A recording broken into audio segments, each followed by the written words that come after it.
Bonjour à tous et bonjour à toutes. Alors j'espère que vous allez bien.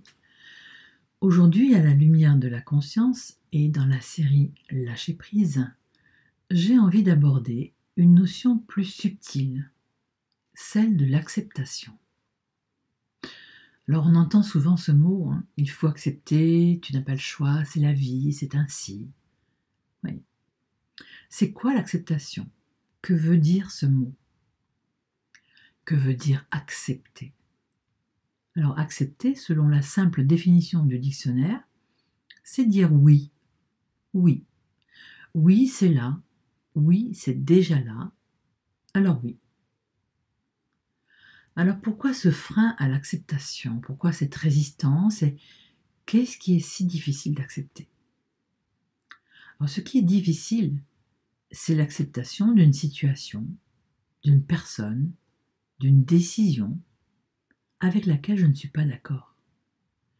Quelque chose qui est contraire à mes valeurs. Alors accepter ne veut pas dire que tout est bien, mais que tout est déjà là, présent dans ma vie, et que je vais devoir composer avec ça, et avancer avec ce qui est là. Alors attention, ce oui ne signifie pas résignation ou renoncement à agir, ni renoncement à penser. Alors pendant longtemps, de mon point de vue, dans mon expérience, j'ai cru que accepter voulait dire se résigner, se soumettre, baisser les bras, démissionner, abdiquer, voilà, et plein d'autres mots similaires. C'était donc impossible pour moi d'accepter l'inacceptable, en tout cas ce que je pensais inacceptable. Et puis un jour, j'ai lu un livre de Henri Laborit. C'est un médecin, psychiatre, éthologue qui est spécialiste du comportement animal, qui est philosophe et qui est spécialiste aussi du comportement humain. Ce livre m'a interpellée. Il s'intitule L'éloge de la fuite. Cet auteur explique que la fuite, donc renoncer, n'est pas négatif en soi. Il explique qu'un animal qui vient dans un territoire avec l'intention de le conquérir observe et estime s'il a une chance de gagner. Si c'est le cas, il tente sa chance. Il se bat. Sinon, il s'enfuit. Il renonce à cette conquête. Il part. Il accepte de ne pas pouvoir gagner. Et cette fuite est salvatrice. Elle est bonne pour lui. Ce livre m'a vraiment interpellée. Et suite à un travail thérapeutique, j'ai compris que l'acceptation était une voie pour mieux vivre, une voie pour mon bien-être. L'acceptation était une décision que je pouvais prendre, un choix que je pouvais faire. Alors on peut se demander, pourquoi dois-je accepter? Pourquoi dois-je dire oui alors que je pense non, que c'est contraire à mes valeurs? Bien quand la vie nous amène une épreuve, un obstacle à franchir, on a toujours le choix, à chaque instant, de regarder ce que me propose cette épreuve qui est déjà présente dans ma vie. Et la question à me poser est la suivante. Est-ce que j'ai le pouvoir de changer quelque chose dans cette situation? Encore une fois, uniquement ce qui est en mon pouvoir, car je ne peux contrôler ce qui est à l'extérieur de moi. Rappelez-vous ça. Uniquement en moi, en mon pouvoir. L'acceptation est en effet un rapport avec le contrôle. Je ne peux contrôler ce que disent les autres, ce qu'ils décident, ce qu'ils font, ce qu'ils pensent. Je ne peux contrôler leur comportement, la méchanceté de certaines personnes. Je ne peux contrôler la maladie, la mort. Je n'ai aucun pouvoir sur l'extérieur de moi. En revanche, je peux contrôler mes pensées, mes émotions, ma manière de recevoir cette information, de vivre cet événement. Je peux contrôler ce que je dis, ce que je décide, ce que j'écoute, qui sont mes amis, etc., etc. Donc, si je ne peux changer quelque chose dans une situation, l'acceptation devient indispensable pour mon bien-être. Et là aussi, il y a une prière bien connue qui m'a beaucoup aidée. Mon Dieu, donne-moi la force d'accepter ce que je ne peux changer, le pouvoir de changer ce qui est à ma portée et la sagesse de faire la différence.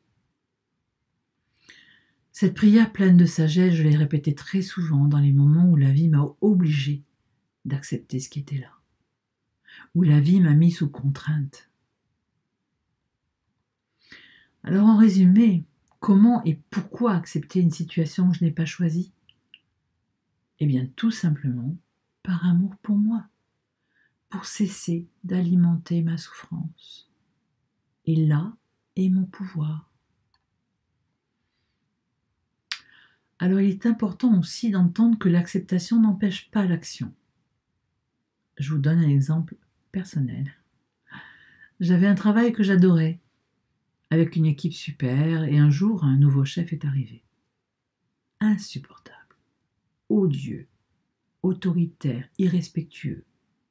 Mais c'était mon chef. Là, j'ai commencé à me demander comment accepter ce comportement inacceptable dans mes valeurs. En premier lieu, je devais prendre conscience que je n'avais aucun pouvoir dans cette situation. Il me restait donc 2 possibilités. La première, accepter ce qui est, ce qui était là dans ma vie, c'est-à-dire cette personne telle qu'elle était, car je ne pouvais pas la changer. Ou alors, par amour pour moi, deuxième possibilité, sortir de cette situation en partant, en quittant ce travail. C'est ce que j'ai fait, sans aucun regret, avec bonheur et soulagement. Donc l'acceptation, ce n'est pas supporter quelqu'un, quelque chose qui ne me convient pas. Ce n'est pas rester inactif. Encore une fois, si je ne peux rien changer à la situation, à la personne, j'ai quand même la possibilité et la responsabilité de changer mon regard sur cette situation, sur cette personne, et dire « oui, c'est ainsi », ou alors choisir une autre option, comme partir. Quand une personne se plaint de son travail, je lui dis « tu ne peux pas changer ton patron, mais tu as le choix dans la manière de vivre cette situation. Tu ne peux changer ses décisions, tu ne peux changer sa façon de penser, de diriger, de se comporter, mais tu peux changer ton regard sur la situation. Tu peux te dire que ce travail est indispensable pour toi, par exemple, qu'il t'apporte une sécurité financière dont tu as besoin, en tout cas en ce moment. Donc, tu te trouves un intérêt dans ce travail. Et dans ce cas, tu peux faire le choix de faire abstraction de tes jugements sur cette situation, sur cette personne. Parce qu'en fait, très souvent, la non-acceptation est liée à notre jugement, à nos valeurs, à nos croyances. Ce sont bien nos filtres de pensée qui interviennent là. Vous avez bien compris. Tout jugement vient de nos filtres de pensée. Donc en fait, tout ce qui se passe à l'extérieur et que nous allons juger vient bien de ce qui se passe à l'intérieur de nous. Comment on a été construit, comment on a été éduqué, comment on a enregistré nos croyances, nos filtres sur la vie. Et c'est bien là que je peux changer quelque chose. Et seulement. Donc passer d'un refus qui me met dans un état émotionnel inconfortable, voire difficile, à une acceptation qui peut m'apporter la paix. J'ai le choix. Et cela se pratique également dans les relations, bien sûr. Dans toute relation. Couple, amitié. Les personnes qui se plaignent de leurs partenaires, de leurs amis, Encore une fois, arrêtez de vous battre, arrêtez de vouloir que l'autre change, que l'autre comprenne. Tout ça, c'est de l'énergie perdue. Regardez et acceptez cette personne telle qu'elle est.